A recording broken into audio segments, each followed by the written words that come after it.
Capage TV. Capage TV. Il y a d'abord une différence de début. Jean-Florent Ibenge a pris le commande de la RDC. On se rappellera dans des conditions très difficiles. La RDC a fait 1 an et demi sans entraîneur. Capage TV. Jean-Florent Ibenge a travaillé, a commencé avec une pression, a battu une équipe sur base de confiance de personnes qui l'ont fait gagner pendant la période de pression, alors qu'avec Raison Sengui, s'il va bâtir un groupe, ça sera sans pression, calmement. Capage TV. Est-ce que Parfait Mandanda n'est pas l'homme idéal? Je ne suis pas tenté de dire oui, je ne veux pas dire non aussi. Capage TV. Donc Matampi n'est plus indispensable pour l'équipe nationale, même si ça reste un Congolais qui, s'il travaille, qui se remet en forme, il peut encore bien postuler sur ce poste-là, surtout qu'il a de l'expérience sur le haut niveau, il a l'expérience sur ce que ça représente l'équipe nationale. Capage Télévision Chevaux, bienvenue dans ce nouveau numéro de l'analyse sportive. Je suis avec mon frère Mons, il est journaliste sportif sur Canal Mercure, à qui je dis déjà bonjour et bienvenue sur Capage Télévision. Bonjour Martinez, je suis très content d'honorer votre invitation. Merci, tu vas bien? Oui, en forme en tout cas, en forme. On est un peu sportif, d'où ça va. Merci beaucoup, Mons. Quelle lecture que tu peux faire de Léopard du coach Florent Ibenge et celui du coach Christian Sengui? Ouf, c'est compliqué de faire maintenant là la comparaison ou le parallélisme entre ces deux époques. Vous savez, avec Jean-Florent Ibenge, c'est 5 ans. C'est 5 ans à la tête de Léopard. Et avec Christian Sengui, c'est à peine 2 matchs, c'est à peine 2 semaines déjà. Donc, mais s'il faut dire quelque chose, il y a d'abord une différence de début. Jean-Florent Ibenge a pris le commande de la RDC. On se rappellera dans des conditions très difficiles. La RDC a fait 1 an et demi sans entraîneur. Il n'y avait pas d'entraîneur. Et Jean-Florent Ibenge, à 2 semaines de la rencontre contre le Cameroun en 2014, on se rappelle, on nomme Florent Ibenge sélectionneur, qui avait directement une mission de jouer le Cameroun à Lubumbashi et de gagner si possible. Lui qui n'était que coach de V-Club. Il a fait une présélection de 108 joueurs sans pour autant avoir le temps de tous les reconnaître. Il s'est jeté comme ça de la gueule du loup. Et heureusement pour lui, la RDC s'est qualifiée à la CAN et on se rappellera, on a fini d'ailleurs 3e de cette CAN-là. Alors qu'avec Christian Sengui, tout commence calmement. On le nomme alors qu'il n'y avait pas des échéances à venir. C'est après la CAN que tu deviens sélectionneur. À 2 mois ou 3 mois du premier match officiel de la RDC, il a eu assez le temps pour se préparer pour ça. Je pense que ça sera peut-être la différence dans leur manière de travailler. Jean-Florent Ibenge a travaillé, a commencé avec une pression, a battu une équipe sur base de confiance de personnes qui l'ont fait gagner pendant la période de pression, alors qu'avec Raison Sengui, s'il va bâtir un groupe, ça sera sans pression, calmement, parce que ça sera de joueurs et un groupe qui croit à sa vision. Donc ça, c'est peut-être ça la différence. Mais sur le terrain, c'est un peu difficile de les dire comme ça, parce que un a fait 5 ans, l'autre est encore au début. On attendra un peu comment les choses vont évoluer. Je t'ai dit qu'il y a eu un petit changement par rapport au sein de l'équipe Léopard de la RDC. Oui, il y a un changement. Le changement, c'est palpable. Le changement, c'est palpable, et surtout sur le point technique. C'est 2 écoles de coachs différents. Jean-Florent Ibenge, c'est le coach qui aime la prudence. C'est un coach qui aime attaquer. C'est un coach qui aime surtout aussi défendre. On se rappellera, comme le Quinois adore dire, Ibenga Kaka, Ibenga Tchaka D6, Ibenga Tchaka 3-6. En fait, c'est un coach qui aime avoir, voilà, c'est un coach qui aime avoir la prudence sur toutes les lignes. Avoir une défense compacte, un milieu qui savent d'abord défendre et puis attaquer ensuite, et puis l'attaque qui savent faire aussi, qui sait faire son travail. Donc, alors qu'avec Christian Sengui, on a vu avec le U23, on se faisait déjà une idée. On a vu avec les léopards locaux, le léopard prime, Le Léopard Chan, version Chan, si on peut dire ça, contre le Rwanda lors de la rencontre amicale, contre la Centrafrique lors du match aller. Et là, on a vu le Nigeria, plutôt on a vu l'Algérie, on a vu la Côte d'Ivoire. On s'est facilement dit, l'ancien coach, l'ancien sélectionneur de Léopard, c'était un coach beaucoup plus prudent. Mais alors que le nouveau coach, c'est un coach qui adore les risques, qui aime jouer au football, qui n'a pas peur de développer son football à lui, qui ne tient pas compte des adversaires. Il ne veut pas s'adapter aux adversaires pour construire son équipe. Il veut construire son football pour que les adversaires puissent s'adapter à son football. C'est deux écoles différentes et voilà pourquoi il y a déjà une différence. On a vu contre l'Algérie par exemple, une composition, un classement très offensif avec 5, 6, 7 joueurs comme ça qui savent avoir de l'apport offensif, contrairement à peut-être à Jean-Florent Ibengui, avec qui on voyait son effectif, son 11 de départ, avec 6, 2 fois 7 joueurs qui sont d'abord défensifs et avec 3 ou 4 joueurs qui doivent faire la différence sur le flanc offensif. Selon tes analyses, d'où ressort la faiblesse de notre équipe nationale? L'équipe nationale, la faiblesse de l'équipe nationale. La faiblesse de l'équipe nationale, je pense que ça ressort de deux choses. D'abord, il faut parler de la compétence. La RDC ne manque pas de talent. Les talents de la RDC, comme dirait le coach Christian Sengibi-Mbe Seseko, c'est le Brésil d'Afrique. C'est-à-dire on peut en voir le talent partout. Même dans la rue, même sur nos avenues, il y a sûrement un petit joueur de 11-12 ans qui est très excellent. Donc la RDC ne manque pas ces talents-là. Mais seulement la faiblesse dans l'équipe nationale, c'est aussi actuellement cette capacité-là, le niveau de joueurs actuels. On a vu la CAN passer, on a vu beaucoup de joueurs être en deçà de leur forme. Depuis le début de la saison, on a vu d'autres joueurs rehausser les niveaux, mais d'autres stagner ou régresser même. Et même lors de ces stages avec le coach Christian, on a vu que certains joueurs ont progressé, ou certains joueurs ont retrouvé leur forme habituelle, mais certains ont aussi régressé, faute de manque de jeu, faute de certaines capacités qui n'arrivent plus à développer. Mais je pense qu'il y a moyen de compenser les faiblesses, il y a moyen de compenser les difficultés par autre chose. Et je crois que l'actuel staff technique va en tout cas y travailler. Parfait Mandanda mérite-t-il cette place du portier de l'équipe nationale? Parce que ça fait parler le jour. Exactement. Quand on voit le match contre l'Algérie, on voit le match hier contre la Côte d'Ivoire, je pense que le poste de gardien de but est remis en cause. Est-ce que Parfait Mandanda n'est pas l'homme idéal? Je ne suis pas tenté de dire oui. Je ne veux pas dire non aussi. Parce que je vais argumenter, je dirais, Parfait Mandanda, c'est le plus ancien des gardiens de Léopard parmi les 3. Il était là en 2007. Il n'avait que 18 ans. Il était là en 2007, un deuxième gardien d'un certain Robert Kidiaba. Aujourd'hui, il a pris de l'âge, c'est vrai. Il a été tout le temps deuxième gardien, deuxième, troisième, 2 fois recalé.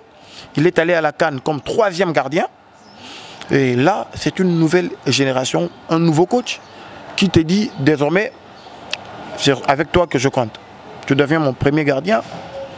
Et là, il y a 2 matchs en ligne de mire, l'Algérie et la Côte d'Ivoire. Tu as une mission de prouver que tu n'étais pas 2e, 3e gardien parce que tu ne le méritais pas. Tu méritais être gardien. Il y a une pression autour de toi. Tu dois remplacer un certain Matan Pilei. Tu n'es pas en temps de jeu. Tu n'es pas en temps de jeu. Avec son club, il ne joue presque pas. Ça fait quelques mois. Il y a tout ça qui joue. Tu dois convaincre le coach de te garder dans sa tête, dans son groupe, dans son équipe type, dans son équipe de base. Tu dois te prouver à toi-même que tu méritais réellement d'être premier gardien.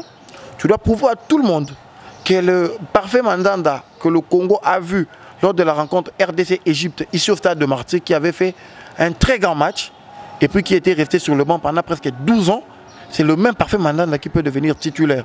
D'où il y a eu tellement de pression autour de ça, ça n'a peut-être pas été bénéfique pour lui. Je pense qu'il y a des leçons à tirer. C'est maintenant au Côte d'Ivoire. Est-ce que, après 2 matchs, c'est définitif, parfait Mandanda perd son statut de gardien numéro 1 qu'on a essayé de voir, où il peut encore le faire confiance, lui dire que tu peux exceller, tu peux faire mieux. On va tenter encore 2-3 prochains matchs, on verra ce que ça donne. Mais je pense que c'est un grand chantier, même quand Matampi était là, ce n'était pas rassurant, vous savez.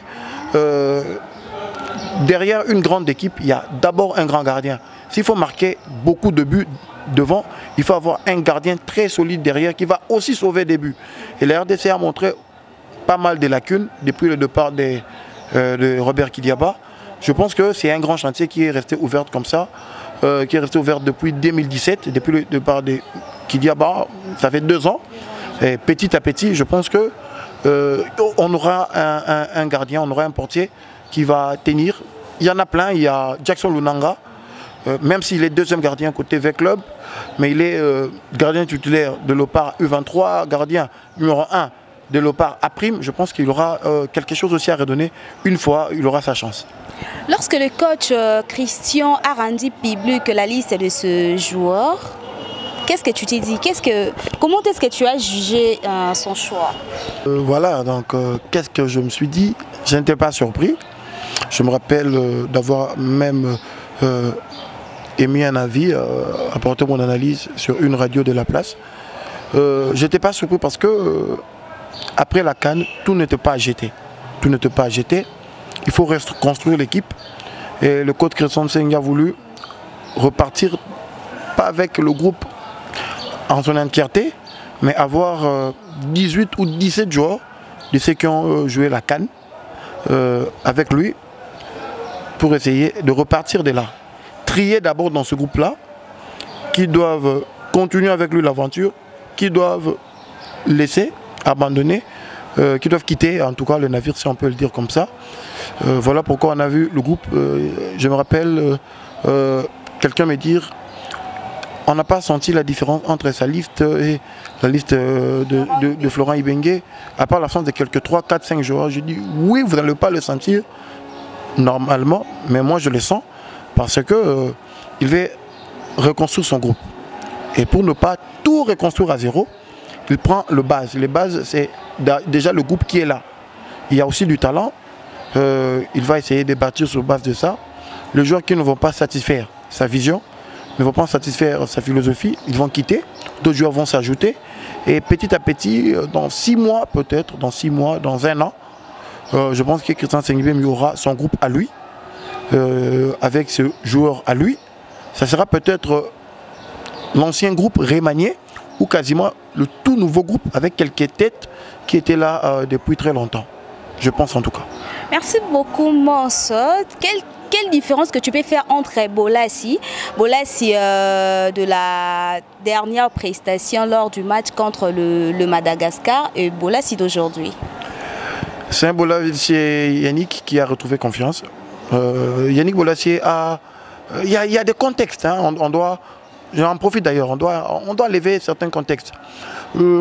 J'ai entendu les gens parler, en tout cas, que les résultats de la CAN, on le repose tout sur le sélectionneur. Voilà, les joueurs ont repris leur forme. C'est l'ancien sélectionneur qui était sur base. Non, je dirais non, faux. Les joueurs sont seuls responsables de leur forme parce que ce n'est pas les sélectionneurs nationaux qui les entraînent dans leurs clubs respectifs. Yannick Bolassi, qui revenait d'une blessure énorme, a connu une saison très compliquée avec Everton. Il a été prêté en championship et là aussi ça n'a pas trop marché. Il a préféré reculer, si je peux dire ça, chercher le moyen ailleurs. Il est parti jouer en Anderlecht, en Belgique, pour essayer de retrouver la forme après avoir donné beaucoup de matchs, beaucoup d'énergie. Après un long moment de blessures, il voulait se reposer en tout cas. On se rappelle de cette fameuse histoire pendant la préparation en Espagne. Bolassi a été écarté, Bolassi est revenu, Bolassi ne sera pas à la CAN, Bolassi sera là. Tout. Parce qu'il voulait se reposer, il voulait avoir le moyen de bien récupérer pour aborder la saison qui commençait. Et il est allé à la CAN comme ça, pas vraiment avec le repos à 100%. Il a essayé de se donner à la CAN, faire ce qu'il pouvait, mais ce n'était pas le Yannick Bolassi que le Congolais aime. Et l'après-CAN, il en a eu conscience. Il a cherché un club. Il est maintenant aux côtés de Sporting Lisbonne de Portugal. Et là, il a retrouvé confiance. Là, il est titulaire incontesté. Il joue 2 fois comme ailier, comme il aime, 2 fois comme avant-centre. Il retrouve petit à petit sa forme quand il joue simple. Et là, quand on le rappelle en équipe nationale, surtout qu'il sait que contre Madagascar, il est parmi les 2 joueurs qui ont raté le penalty. Le Congo a tellement parlé, vu qu'il n'a pas fait une très bonne CAN. Il devait en tout cas rassurer tout le Congolais que c'est le même Yannick Bolasie que le Congo aime, que le Stade de Martyrs aime crier. Voilà, les TGV que le Congolais aime. Et puisqu'il a retrouvé sa confiance, sa forme d'attente, voilà pourquoi, lors de ses stages, il a joué simple, il a fait bonne prestation. Je pense que ça lui fait énormément du bien, là où il se retrouve maintenant en club. Et cette prestation, qu'elle va retourner aux côtés de Sporting, il va essayer en tout cas de continuer, d'améliorer, de se perfectionner, parce qu'il sait que ce qu'il va produire en club aura sûrement des résultats en sélection. Un petit commentaire par rapport à la prestation de Chancel Mbemba. Chancel Mbemba, le défenseur central qui, avec Jean-Florent Ibenge, il était reconverti en milieu avec peine et avec joie. On se rappellera, il y a eu des matchs où Chancel Mbemba au milieu, ça a été de bonnes choses. On se rappellera aussi Chancel Mbemba au milieu, ça a été des énormes difficultés. Mais c'est l'avant-CAN, pendant la CAN plutôt, que le sélectionneur a compris que, et si enfin Chancel Mbemba revenait en son poste de prédilection. C'est comme ça, quand le Zimbabwe et Chancel Mbemba jouent en défense centrale, quand Madagascar, Chancel Mbemba joue en défense centrale, il fait pas mal de prestations avec des notes dépassant les 6,5 sur 10. Et après, Chancel Mbemba dira à tout le monde qu'il se sent bien derrière. C'est là qu'il se sent bien.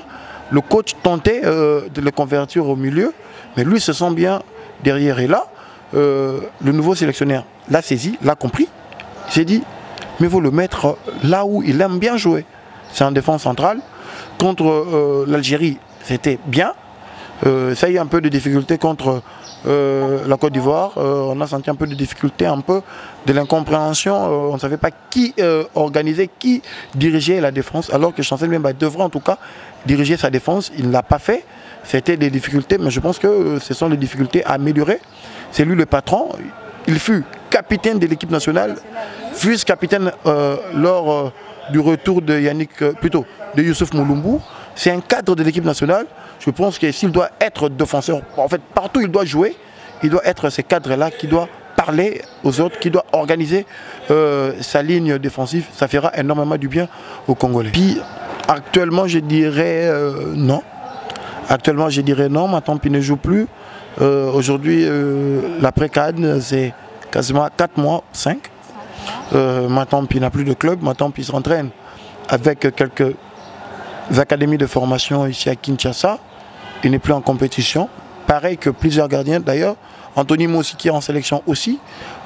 Parfait Mandanda qui a un club mais qui ne joue pas. Je pense qu'il y a moyen de renouveler ces postes de portier. Je reviens en tout cas. Aujourd'hui par exemple en Europe on a un certain Tommy Fayoulou qui est aux côtés de FC Sion. Qui joue, qui a déjà 6 à 7 rencontres depuis le début de la saison. Il y a le portier Badia Chile qui est à Monaco, qui joue aussi à Monaco. Il y a le petit frère, le frère cadet de Parfait Mandanda, Rifi Mandanda, qui est en Belgique, qui joue. Il y a ici au Congo Jackson Lunanga dans l'ASV Club. Il y a le portier de Sangabalende, Ogi Kalambay. Il y a le portier de Dazempe, Natamabrouk. Il y a le portier Anyuki. Il y a tellement comme ça les données auxquelles on peut se baser pour sélectionner 2 ou 3 qui pourront former le portier de l'équipe nationale dans l'avenir. Donc Matampi n'est plus indispensable pour l'équipe nationale, même si ça reste un Congolais qui, s'il travaille, qui se remet en forme, il peut encore bien postuler sur ce poste-là, surtout qu'il a de l'expérience sur le haut niveau, il a l'expérience sur ce que ça représente l'équipe nationale. Après nos 2 matchs joués, est-ce que tu peux nous sortir l'équipe type selon toi, commençant par la défense jusqu'à l'attaque? après le 2 matchs joués, je dirais j'aurais du mal à composer avec fait toute équipe type, sachant que il y a eu des absences de taille, il faut le dire. Il y a eu l'absence par exemple de Jacques Magoma, il y a eu l'absence de Marcel Tisserand, de Christian Louis Nzama. Je pense que leur présence va essayer de modifier certains tirs. Mais si je dois, de Joey Samampeko, qui était blessé lors de la sélection, il est revenu juste après la liste déjà publiée de Christian. Mais je pense que si on doit repartir des tirs, je pense que le coach Christian, il va revoir la défense, la paire entre Chancel Mbemba et Marcel Tisserand, la charnière. Il y aura Jordan Ikoko, il y aura Arthur Maswaku.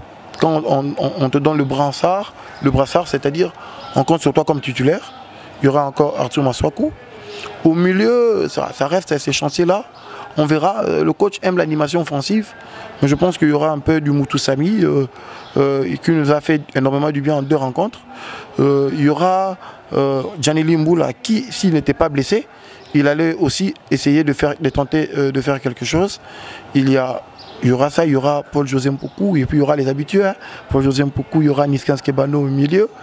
Il y aura Yannick Bolassier, Gal Kakuta, pourquoi pas, Bakagol au point de l'attaque, en attendant en tout cas de voir ce que ça va représenter, le doublure de ce joueur-là. Parce qu'on a vu Jackson Mouleka, oui, mais il a encore de marge à faire, il est encore trop jeune, il a 20 ans, il a encore de progrès à faire.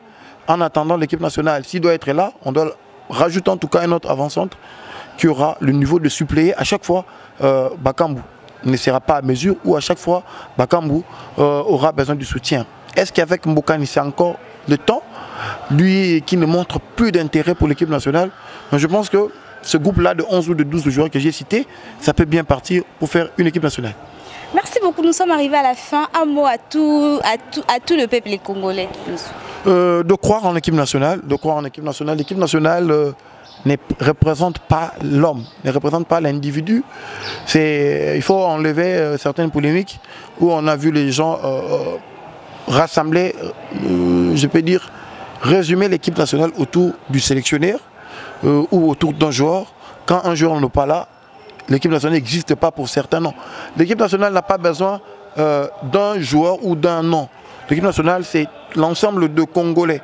Donc, que ce soit le coach Jean-Florent Ibenge, que ce soit le coach Christian Sengi, que ce soit l'après le E, que ce soit d'ailleurs le coach Mouni Zahira qui sera sélectionneur un jour, le coach Guy Boukassa un jour, ça reste la République démocratique du Congo. On doit éviter de dire l'équipe nationale et équipe nationale quand c'est un tel à la tête ou quand ce n'est pas un tel joueur ou l'autre. Donc, on doit croire en cette équipe. Je pense qu'il y a de bonnes choses. Il y a de l'espoir avec l'équipe qu'on a vue contre le D-Match. On peut croire qu'on peut espérer de beaux jours avec cette équipe nationale. Mais il y a d'autres gens qui croient encore au coach Ibenge par rapport au coach... Légitime. Quand vous faites 5 ans, c'est difficile qu'on puisse vous balayer comme ça dans la tête directement, alors que l'autre coach n'a fait que 2 ans. Même si Christian Sengi faisait 10 ans, 15 ans, c'est que le coach Jean-Florent Ibenge a fait, ne sera pas effacé. Il restera un des grands coachs que la sélection a connu. C'est normal qu'il y ait encore certains coachs qui pensent que Florent Ibenge reste meilleur.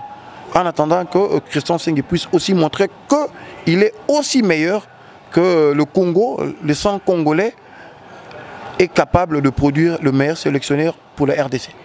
Merci beaucoup. Merci au coach René Makonde, les U19 de la Suède.